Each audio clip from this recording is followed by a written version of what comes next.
Tonight, we're putting a spotlight on a Kentucky Derby legend who was told she has less than 6 months to live.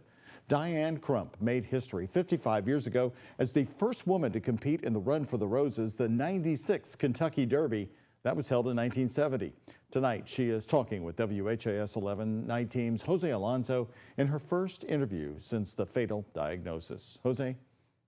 Doug, at 77 years old, Diane Crump says it's hard to believe she's been diagnosed with an aggressive brain cancer. But she wanted to speak to Kentuckians and Derby fans one last time with her daughter before she passes, sharing a message of love, following your dreams, and appreciation for the decades of support. Really young. It's what I loved. I mean, I loved that I could start everything anew. Everything that I did, there was such... Everything that I did with it was just with love. Yeah, exactly. Silent Screen has taken over the lead now. It was the 96 Kentucky Derby in 1970.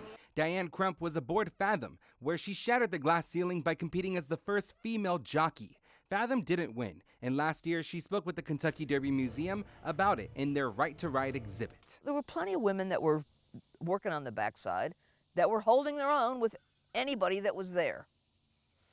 So that I found a little odd, that there would be that much dissension about it. Recently, Crump and her family faced a harsh reality when she was diagnosed with glioblastoma, an aggressive brain cancer. Her daughter, Della Payne, says she only finds comfort knowing it's painless. If we underwent chemotherapy and radiation, there would be a lot of discomfort. Right. And that's not what she... Yeah, I mean, it's just not me. It's yeah, not me. That's not her way. She wanted to be home with her dogs, which are really important to her. Those beloved dogs, her children and grandchildren, will focus on spending time with Crump in the projected last 6 months of her life. She told me in the hospital earlier on that she just thought there'd be always a lot more time. And I guess we all... That's for sure. We all thought that. And she did tell a doctor once when he was chatting with her, she said, I just love my life. And that's hard because she just loved everything she did. Famous jockey Donna Barton Brothers, who's currently the NBC sports reporter you see interview Derby winners, calls Crump a true pioneer alongside her own mom, Patty Barton, another female jockey in 1969. In a statement, she says, quote, every one of them I talked to, my mother and Diane Crump included, was able to bear the weight of the burden because they just loved to ride and they wanted to be able to compete and experience the thrill of riding a thoroughbred at top speed. She's a worker, but she has never done it for the money. And it's just very nice to see that that was okay, because in the end, people will take care of her the way she took care of people around her. And what a time for her. What a wild time to be in the Kentucky Derby. I mean, this was the countdown to the 100th. Yep.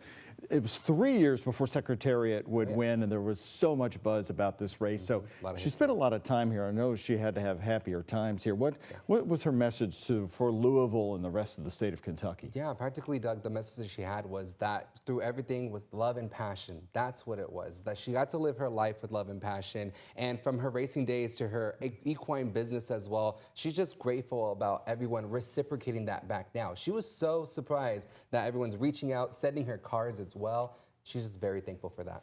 We remember our Derby legends. Exactly. All right, thank you very much, Jose.